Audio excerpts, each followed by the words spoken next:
Welcome to Connected Communities, ETOD, our Health Recovery, Elevated Chicago's annual symposium.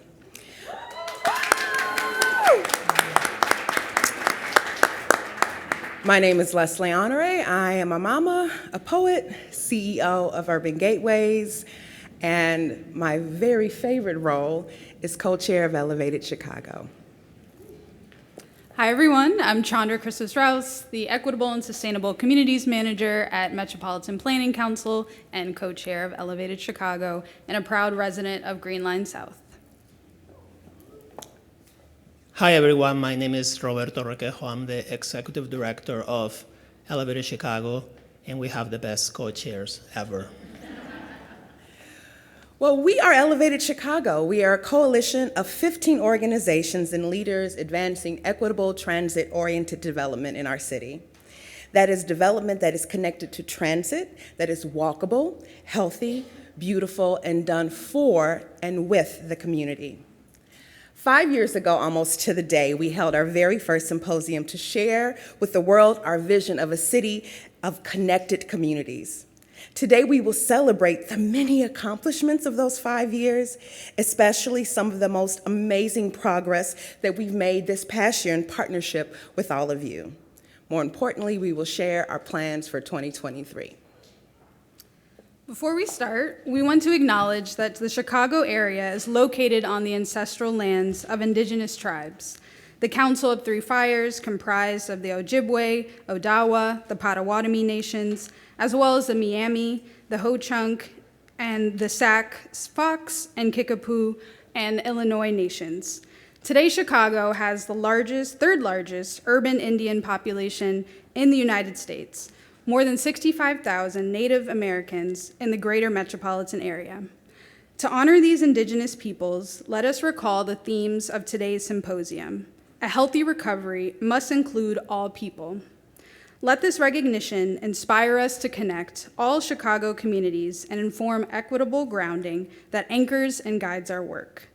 We also want to thank our steering committee member, the Garfield Park Community Council, and the community table that they convene for inviting us to their neighborhood. We send a very special thanks to our hosts at the hatchery, particularly Mary Fran Riley and Brad McConnell of Allies for Community Business, for making this beautiful space available for our symposium. You all have been amazing partners of Elevated since the very beginning, and we love coming to this community and seeing all the ETOD work taking place. Today's symposium is produced by the award-winning Red Resources, and we want to acknowledge and thank you all. Thank you all for making today possible. They're very busy, but if you see them, say hello, check in on them. The symposium is available via Zoom for those who aren't in the room. If you would like to text the link to someone, let us know, and one of the Redders of the Red Resources team will get you the QR code. We have gifts for you here as well.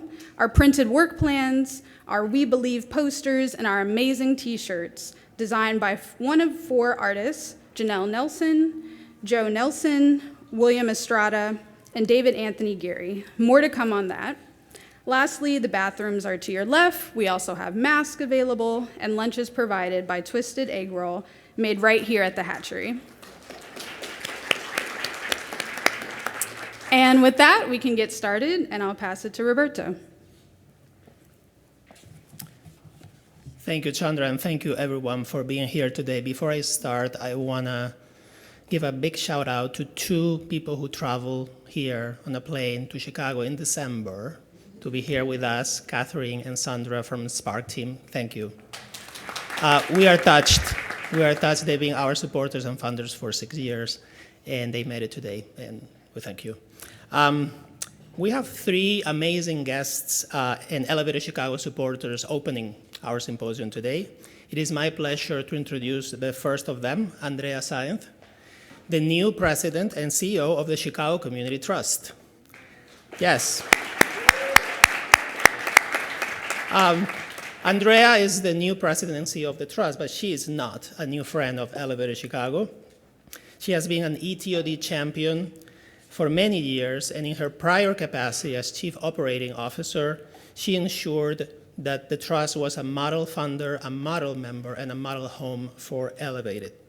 Andrea has accepted to be our Leadership Council co-chair, succeeding Dr. Helene Gale, and we are thrilled to have her here today to open our event with a few words. Andrea.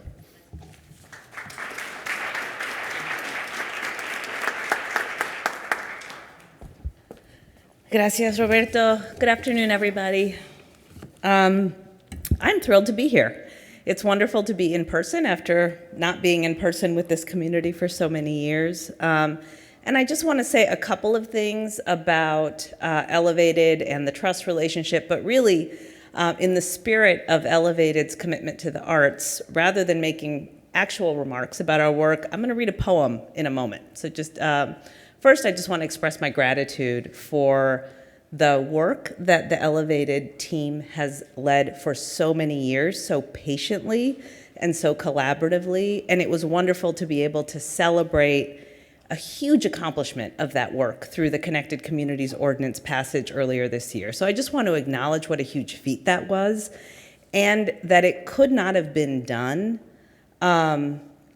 It could not have been achieved without the kind of leadership that the team and that the collaboration at Elevated brings, which is bringing different people into the conversation, making sure that the process is taking the time it needs to hear from all of the different voices and perspectives, so that when it came to the time when our policy team, led by Yana Kachores, who is here today, and colleague Mike, who worked on this with the Elevated team, by the time it came to call people up and say, you know, we need you to support this, we need you to vote for this, it was such an easy conversation because all of the groundwork had been laid, all of the right conversations had been had. So it's just such a joy to be in partnership with this team. So I just want to give them a huge shout out.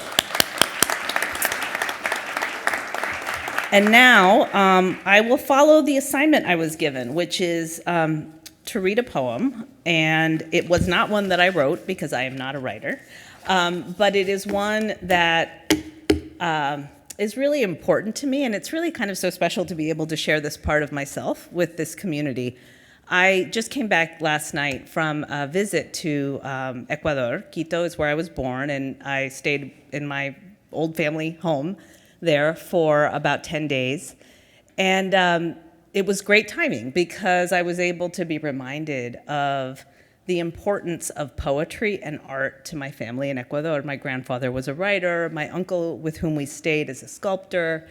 And the arts have just been such a part of my family's, fiber forever. And there's a particular author that was really important to my grandfather.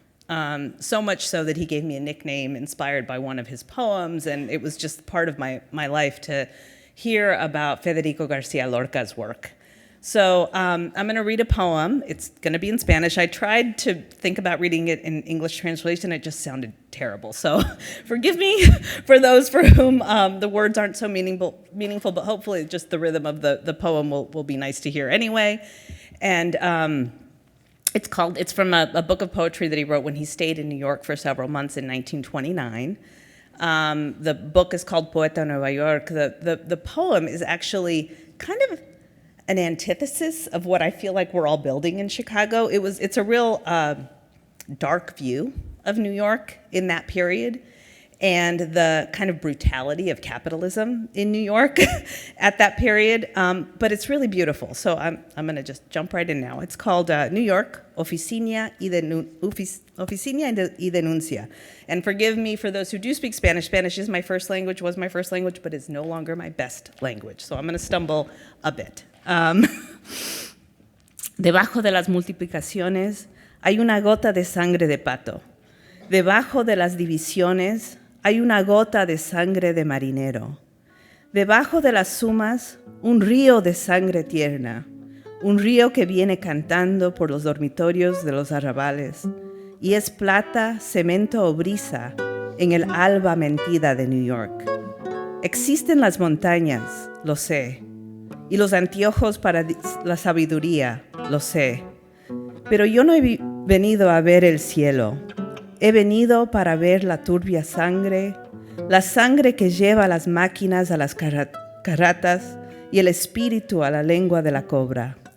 Todos los días se matan en New York 4 millones de patos, 5 millones de cerdos, 2,000 palomas para el gusto de los agonizantes, 1 millón de vacas, 1 millón de corderos y 2 millones de gallos que dejan los cielos hechos añicos. Más vale sollozar afilando la navaja o asesinar a los perros en las alunizantes cacerías que resistir en la madrugada los interminables trenes de leche, los interminables trenes de sangre y los trenes de rosas maniteadas por los comerciantes de perfumes. Los patos y las palomas y los cerdos y los corderos ponen sus gotas de sangre debajo de las multiplicaciones, y los terribles alaridos de las vacas estrujadas llenan del dolor del valle donde el Hudson emborracha con aceite. Yo denuncio toda la gente que ignora la otra mitad, la mitad irredimible que levanta sus montes de cemento donde laten los corazones de los animalitos que se olvidan y donde caeremos todos en la última fiesta de los taladros. Os escupo en la cara. La otra mitad me escucha devorando, cantando, volando en su pureza, como los niños en las porterías que llevan frágiles palitos a los huecos donde se oxidan las antenas de los insectos. No es el infierno, es la calle. No es la muerte, es la tienda de frutas. Hay un momento de ríos quebrados y distancias inacibles en la patita de ese gato quebrada por el automóvil. Y yo oigo el canto de la lombriz en el corazón de muchas niñas. Óxido, fermento, tierra estremecida. Tierra tú mismo que nadas por los números de la oficina. ¿Qué voy a hacer? ¿Ordenar los paisajes? ¿Ordenar los amores que luego son fotografías y luego son pedazos de madera y bocanadas de sangre? No, no, yo denuncio la conjura de estas desiertas oficinas que no radian las agonías, que borran los programas de la selva, y me ofrezco a ser comido por las vacas estrujadas. Cuando sus gritos llenan el valle donde el Hudson se emborracha con aceite.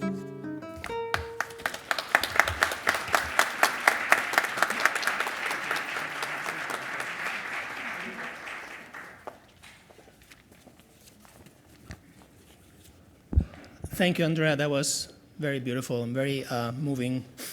And now I need to move on from that and share that we have accomplished a lot in 2022, and each and every one of you has helped in many ways this year. Some of you organized your communities and called your aldermen to get the Connected Communities Ordinance passed. Some of you are leading bricks and mortar projects all across town, development near transit, projects to make those developments more walkable, more beautiful, more climate resilient. Some of you, yes, some of you are supporting all of this with capital, with grants, with technical assistance, and you're doing this from the public sector, from the private sector, and from the nonprofit community. But what's more important is that all of you are pushing together toward the same goal, to make Chicago an equitable, safe, and beautiful city for people who walk, bike, use wheelchairs, and take trains and buses. So as a result of your collective work, great things have happened. For example, our Department of Housing has committed $800 million to ETOD, and the Department of Planning has just announced a $10 million ETOD program. And all of this is already visible and changing communities. So just across the street from here, DPD and DOH have invited proposals to transform into ETOD the vacant lots that you saw when you were coming into the hatchery to this event. And they have committed, DPD and DOH, to a community-driven process. I could go on and on, as you all know, about this past year, but I'd rather show you this great video summary of what happened. 2022 was a great year for Elevated Chicago and for ETOD, and we invite you to take a look back at it with us. In March, Chicago native and TikTok superstar Janice Newsom joined Elevated Chicago as our new coordinator. Check out the content she has created for Elevated on TikTok at Elevated Chicago. 12 community residents graduated from our Equitable Development Ambassadors program. The ambassadors produced ideas for commercial, retail, and affordable housing developments needed in communities like South Shore, Auburn Gresham, and North Lawndale. City leaders graduated from our Justice, Equity, Diversity, and Inclusion program. Designed by Elevated, MPC, and the Mayor's Office for Racial Justice and Equity, the program taught participants methods and best practices to lead within government agencies, putting racial equity at the center. In May, ETOD became a reality for Logan Square residents with the opening of the Lucy Gonzalez Parsons Apartments. Thanks to the efforts led by Palenque LS&A, Bickerdike Redevelopment Corporation, the Logan Square Community Table, government, and elected officials, this 100% affordable housing building will stop the displacement of community residents. Several ETOD projects supported by Elevated Chicago celebrated important milestones. The Logan Square Community Table celebrated with a ribbon cutting for the first residents moving into a home part of their here-to-stay community land trust. Latinos Progresando broke ground on a new community center by the California Pink Line. And the Overton Center for Excellence received a $5 million community development grant from the city, the largest grant awarded during the spring 2022 cycle. The Connected Communities Ordinance was introduced in the Chicago City Council by Mayor Lightfoot in June and passed in July with 36 yes votes. This new ETOD ordinance is the result of 3 years of collaboration between Elevated Chicago, city departments, and leaders from community and citywide organizations. It updates and modifies zoning code and policy to address historic disinvestments in Black and Brown communities and avoid displacement triggered by gentrification. Among other provisions, it makes affordable and accessible housing easier and more economical to build near transit, and it improves pedestrian safety. More than 30 organizations expressed their support for connected communities. We celebrated the Nature of Resilience Festival with CNT, presenting nature-based solutions for ETOD in an event hosted by the Foundation for Home and Square. Our steering committee approved $167,000 in grants to 5 community tables organizing resident power for ETOD in Garfield Park, Logan Square, North Lawndale, Washington Heights, Washington Park, and Woodlawn. In collaboration with CMAP and the RTA, the Green Line South Community Table presented action plans developed with community residents for equitable community and economic development around the CTA Garfield Station in Washington Park. Our executive director, Roberto Requejo, was a speaker on several events, including webinars by Spark and the Federal Transit Administration, and conferences by the Shared Use Mobility Center, the Association for Commuter Transportation, and the Mansueto Institute. The Capital and Programs Working Group recommended a $372,500 grant to POA for the commercial space at Garfield Green and Garfield Park. This mixed-use ETOD proposal includes affordable apartments, retail space, and multiple green features. In October, members of our coalition launched Elevated Works in partnership with CNT. Among our goals, we want to position Chicago as a national and global leader in ETOD, provide community-driven technical assistance, and change systems. We traveled to New Orleans for Spark's homecoming and their final event. We learned, we laughed, we cried, we ate delicious food, and we reconnected with our colleagues from the other 5 Spark cities: LA, Bay Area, Denver, Memphis, and Atlanta. We also traveled to Miami for Railvolution, where we talked about how ETOD gets done in Chicago. Our communications team, Rudd Resources, won a Golden and a Silver Trumpet Awards for their work on the Equitable Development Ambassadors Program and the Elevated Chicago Symposium.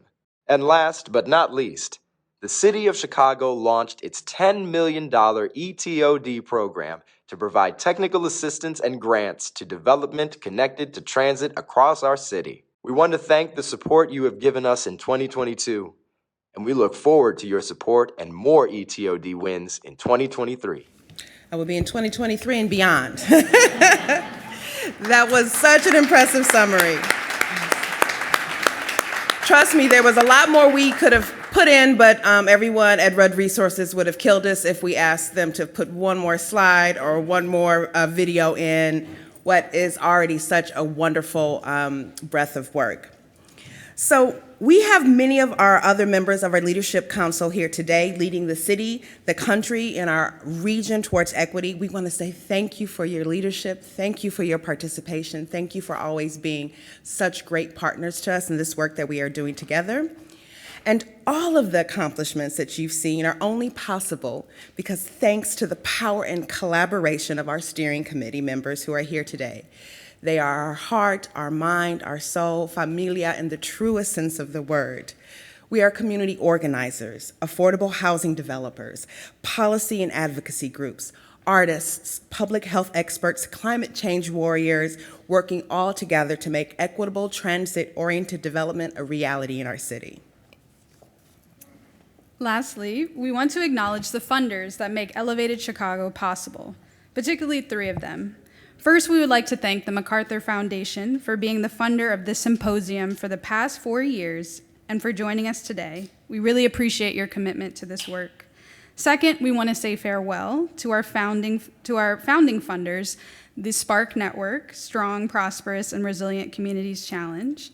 In 2016, they gave us the seed funding that supported Elevated Chicago and 5 other collaboratives in Atlanta, the Bay Area, Denver, LA, and Memphis. We wouldn't be here without them, and we are so grateful not only for the 6 years of constant support, but for the legacy that they leave behind. And finally, we would like to thank the Robert Wood Johnson Foundation. 5 years ago, we invited CDPH, Commissioner and Leadership Council Co-Chair Julie Morita, to open our symposium. Dr. Morita is now the Executive Vice President of the Robert Wood Johnson Foundation, one of Sparks and Elevated Chicago's funder. And although she can't join us in person today, she has a recorded message for us all. Hello, everyone. I'm Dr. Julie Morita, Executive Vice President at the Robert Wood Johnson Foundation and past co-chair of the Elevated Leadership Council. I'm so sorry I can't join you in person today, but I wanted to let you know that I'm with you in spirit and to welcome you to what I know will be a great meeting. This group means a lot to me because the work you're leading is so important, not only for Chicago, but as a role model for the rest of the nation. As many of you know, I first began supporting Elevated Chicago when I served as commissioner of the Chicago Department of Public Health. It's hard to believe that was way back in 2017, when the collaborative was just getting off the ground. I remember how we spoke about the ways health equity is inextricably linked to issues like affordable housing, equitable access to transportation, and other community conditions. Back then, making those connections was not the norm, and the Healthy Chicago 2.0 plan was just a few years into its approach of improving health equity by directing attention and resources to people with the greatest needs. Equitable transit-oriented development was still a term used mostly by planners and policymakers. And precious few people were linking the work of the city's departments of public health, housing, transit, and planning with the idea of planning with, not for people and communities. Today, for many reasons, we're at a different juncture. The pandemic has underscored the connection between community conditions and health equity, and more people are starting to talk about it. We understand the key importance of public transit, having seen how essential workers and first responders, especially Black and Brown people, have relied on public transit to keep afloat. We've seen the importance of open public spaces for outdoor gatherings and for mental health. We've seen how important it is to connect with communities and to help our neighbors who are facing hunger, isolation, or illness. Today, I still call Chicago home, but I work for the Robert Wood Johnson Foundation. It's the nation's largest philanthropy dedicated to health. And our vision is to build a national culture of health that provides everyone with a fair and just opportunity to thrive. That includes equitable transit-oriented development. RWJF works to create the conditions in communities that enable residents to reach their best possible health and well-being. To do this, we strive to address structural racism in the sectors that develop, govern, and finance communities, to make sure that resources and support are directed to people and places that have been excluded in the past. And that's why we support SPARK, the Strong, Prosperous, and Resilient Communities Challenge. And it's why we're thrilled at the strides that Elevated Chicago has made as an important partner in advancing SPARK's work in Chicago. We believe in these efforts to dismantle barriers to equitable community development. We support collaborative work to protect community residents and local businesses from displacement. And we're hoping that our partnerships will continue. Building power within communities is essential for the health and well-being of people. When people organize and set an agenda to improve the future of their community, that's community power. And that's what's great about Elevated Chicago, is that you know for a fact that you don't achieve health equity for people, but with people. So many facets of public infrastructure, including public transit, play a critical role in the health of communities. And working with communities makes sure that their priorities are heard. I'm excited about the work you're doing now and the work you plan to do in the future. Thanks to the new Connected Communities Ordinance, the ETOD pilot projects, new affordable housing investments, and the green infrastructure projects. Public transit and the things that surround it, from affordable housing to outdoor public places to other developments like libraries and restaurants, can improve lives. It's that simple and that important. That's why I'm glad you're meeting today, because your conversation and your decisions are going to make a big difference in the lives and the health of the entire city of Chicago. So welcome, and thank you for bringing attention to ETOD Connections. I hope you have a great meeting and a wonderful day. Thank you so much, Dr. Morita. Now, not all heroes wear capes. Some heroes lead you through unprecedented pandemics, really take the hard questions, tell us what to do, and keep us alive. So it is my great honor to introduce another ETOD hero. Although you should all know her already, you should know her name when you see her, you should bow down. Dr. Allison Arwady, Commissioner of the Chicago Department of Public Health. Through the pandemic, Dr. Arwady and her team doubled down on their commitment to support ETOD as a key tool to recover the health of all of our communities, all of our people, all over our entire city.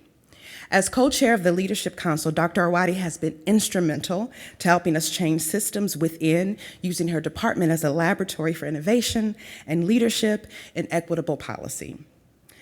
And in the spirit of Jeopardy, who is a health hero and also a poet?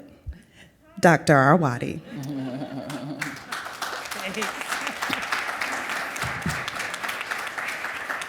Hi, everybody. Allison Arwady, Commissioner at the Chicago Department of Public Health. I followed Dr. Morita. She was my predecessor at the Health Department, but I also had the honor of following Dr. Morita and coming in as the co-chair of Elevated Chicago's Leadership Council. And it is such a joy for the Health Department to be part of this work. If you are thinking about health in the ways that we should be in Chicago, it means that you're thinking about how health interplays with opportunity, with transportation, with the ability to have people live their healthiest lives and to have housing in the neighborhoods that they care about, near the transportation that they need to really enjoy this full city. So I really welcome you to the 5th Symposium on Equitable Transit-Oriented Development here. I want to congratulate Elevated Chicago on all the accomplishments so far. Just as a quick aside, and I know we're going to hear from the panel in a minute, passing the Connected Communities Ordinance was a big deal. I've worked quite a while in government. It is hard work to get an ordinance like this done. It is hard work to get the commitment of funding. And it tells you that this city and its leadership is really committed to this work. At CDPH, we were really honored to be a collaborator on the ordinance and the team behind the health and racial equity impact assessment that informed the policy. So yes, it is true that I do occasionally write poetry, and this is really one of the only settings that regularly we include poetry and music and art, and it's one of the things that makes me really love this community. I am not going to share any of my own poetry today, though. I will share just a very brief line from one of our city's greatest poets, Leslé Honoré. Notwithstanding, no. I'm going to save yours. But I put you in the same category as Gwendolyn Brooks, who many of you know. No, it's good. But Gwendolyn Brooks, back in 1963, wrote a poem called The Vacant Lot. Let me just read you the first 2 lines of that poem. Mrs. Coley's 3-flat brick isn't here anymore. Those are the first 2 lines. And she was noting in this poem the disappearance of a staple of Chicago housing, the 3-flat. Elegantly, simply, it's not here anymore. Almost 60 years later, we still have a lot of 3-flats that are not here anymore, and we haven't done enough to really rebuild and make sure that these kinds of opportunities for equitable housing are available to all. We have too many vacant lots. We have too few units of affordable housing for families. We have too many blocks where neighbors long for health care, for childcare, for other services, and for jobs within walking distance of their home, their bus stop, or their train. So the city of Chicago is working hard to address Gwendolyn Brooks' observation, but we do not at the city of Chicago do this alone, and I think this is more obvious than ever when you look around this room and the work that this organization has done. If you are here today at the Elevated Symposium, know that we are doing this work together, with you, you with us. So thank you for everything that you have done. Thank you for everything that you continue to do. Thank you for believing in the power of ETOD. I think there's something very concrete about it that speaks to a whole lot of different segments and lets us sort of bring voices together and bring power together to work on the things that we know make Chicago a healthier and better city. So here's to ETOD in 2023. Here's to more 3-flat bricks near transit within healthy Chicago equity zones. I really do think we are moving toward this reality.